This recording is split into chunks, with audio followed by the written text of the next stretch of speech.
Goeiedag produsente, dis Vrydag die 8de Mei en ek is Frikkie Marie van die Nasionale RPO.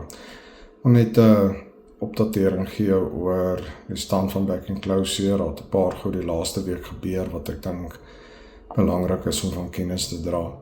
Woensdag het die MTT, die ministeriële taakspan, saam met die departement landbou ook afgevaardigdes uit van die provinsies en dan ook die industriekoördineringskomitee of die ICC 'n gesamentlike vergadering gehou om te praat oor hoofsaaklik die artikel 10 wat maandag gepubliseer was en dan die artikel 9 waarvoor ons nog wag. Om eers na die artikel 10 te verwys, ek dink ons het almal maandag gesien, hy's gepubliseer en die publikasie was opgevat met redelike misnoë, as ek dit so kan stel. Feit van die saak was, hy was gepubliseer vir kommentaar, daar's oor die 300 kommentare ingedien, en dit het net gevoel asof die finale publikasie nie al hierdie kommentaar bevat het nie. Ja, daar was foute in gewees, van die goed is dubbelsinnig, van die goed verstaan ons nie lekker wat daarmee bedoel word nie. Maar die feit van die saak is dat die artikel 10 gepubliseer is. Dit beteken dat ons op 'n pad is waar produsente en stof privaat sal kan bekom. Die proses moet nog uitgesorteer word en dan hulle diere en hulle hoef nie noodwendig te wag vir, ek wil sê, die regering se inentingsveldtog waarmee ons reeds 'n paar maande besig is nie. Nou, hierdie veroorsaak dan weer eens vra, want hy is gepubliseer, kan ons dit doen, wanneer doen ons dit, waar koop ek die enstof? Ons moet ongelukkig eers wag vir die handleiding om gepubliseer te word wat meer duidelikheid oor hierdie proses sal gee. In die publikasie gee die artikel 10 90 dae of 'n 90 dae tydperk vir die handleiding om gepubliseer te word, maar uit Woensdag se vergadering uit is dit duidelik dat dit 'n kritiese ding is en vinniger afgehandel moet word, en alle aanduidings is daar dat hulle dit wil probeer afhandel in die volgende 2 weke. Ek dink nie dit gaan in 2 weke se tyd gebeur nie, maar so spoedig as moontlik is beter as om 90 dae of 3 maande te wag. Ek moet egter bysê, en dit is my persoonlike opinie, dat selfs wanneer ons die handleiding het, gaan ons genoeg enstof beskikbaar moet hê om hierdie, ek wil sê, privaat toedeling, verkoop van enstof moontlik te maak, en dit kan ook 'n moontlike beperkende faktor vorentoe wees. Ek dink 'n ander positiewe ding van die artikel 10 is die komitee wat aangewys moet word, wat die prosesse moet bepaal, wat die handleiding moet skryf, en op hierdie komitee is daar heelwat verteenwoordiging uit die privaat sektor.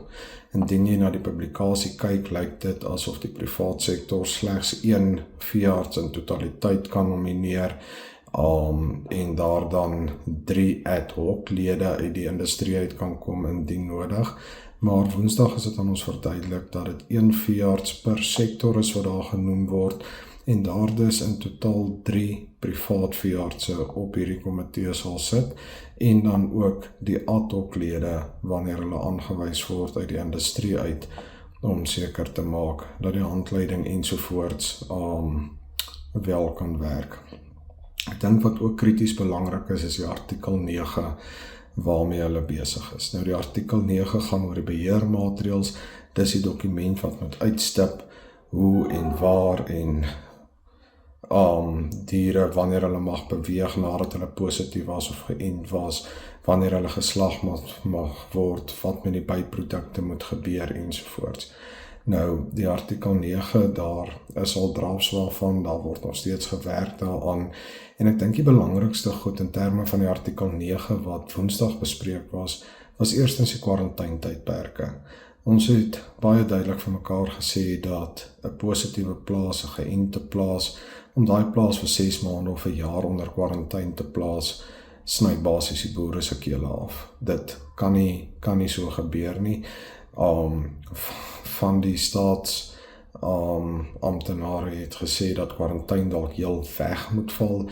Daar was redelik teenstand daarteen om te sê dit kan nie net heel wegval en free for all wees nie, maar dat indien daar kwarantaineperiodes is, dit realisties moet wees, dit ekonomies haalbaar moet wees, en dat die huidige praktyk glad nie kan werk nie. Iets anders wat bespreek is, was die navorsing wat Prof. Armanda Bastos van Universiteit van Pretoria op die 5de kwart gedoen het, en hierdie is redelik afgehandel, en die positiewe nuus is dat dit lyk of daar 16 dae na inenting geen lewendige virus in die kop of die pote of die binnegoed oor is nie.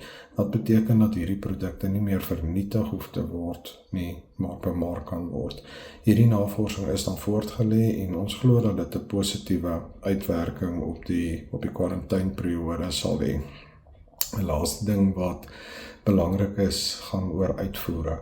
Ons moet ons uitvoere weer aan die gang kry, en ons moet dus gaan sit en kyk na die lande wat bereid is om geënte vleis of positiewe diere wat gesond geraak het sonder kliniese tekens se vleis wil invoer. Dit is egter belangrik dat ons dit so maklik as moontlik maak, dat ons aan die vereistes van die invoerland voldoen, maar nie onnodige vereistes vanaf Suid-Afrika se kant af daar stel nie, en daar gaan saamgesit word, saam met die departement, en na hierdie, ek wil sê, die invoerregulasies van die ander lande gekyk word, wat in plek moet wees, sodat ons daarmee kan voortgaan. Daar is ook gesels oor enstof-allokasie, en ek dink die uiteinde is dat ons wel gaan moet kyk na 'n ander model.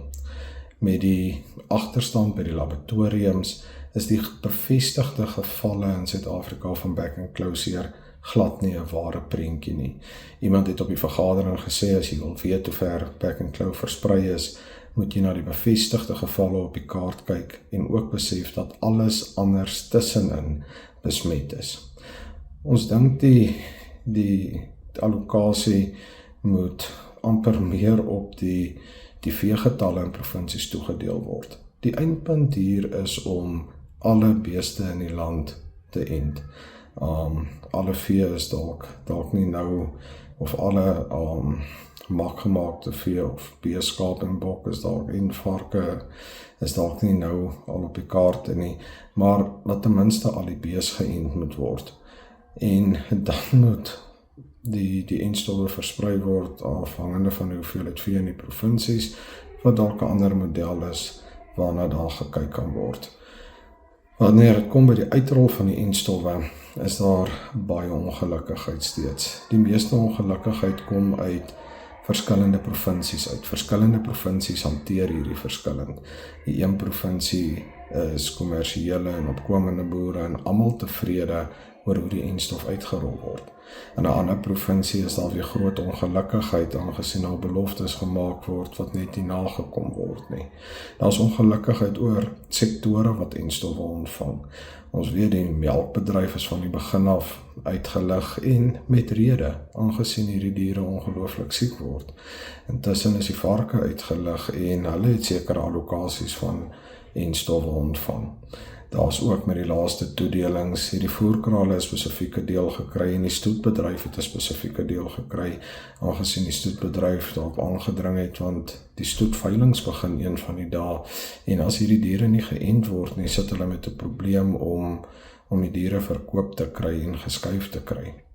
Feit van die saak is, die RPO se lede, wat nie stoetboere is nie, of nie die kommersiële boere, as jy na gewone boere en stoetboere verwys, in baie gevalle sit en wag nog vir enstof.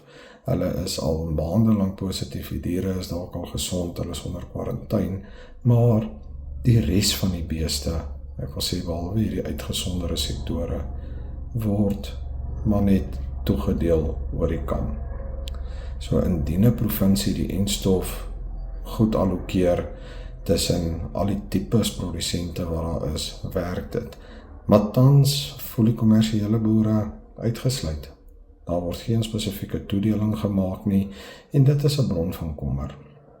Ek dink persoonlik van al die produsente in die land is die grootste gedeelte wat wel gebuk gaan onder die effek van back-and-closure, die markbeperkings van back-and-closure.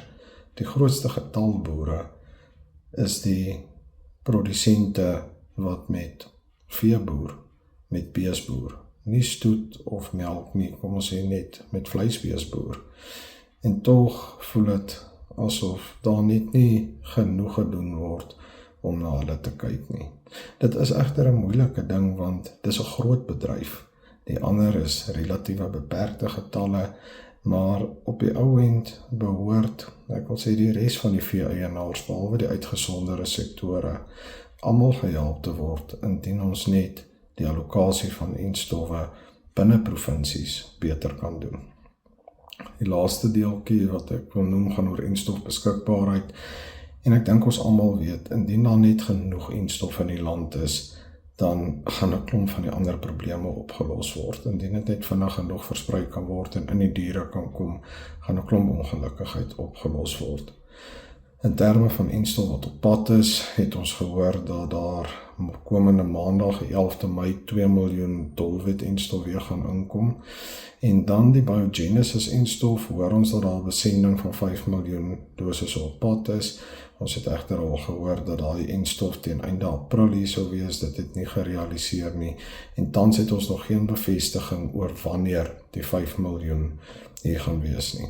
Ek dink soos wat die enstof inkom, soos wat ons bevestiging kry, sal ons wel produsente op hoogte hou van wat beskikbaar is en hoe dit geallokeer word indien ons die getalle kry.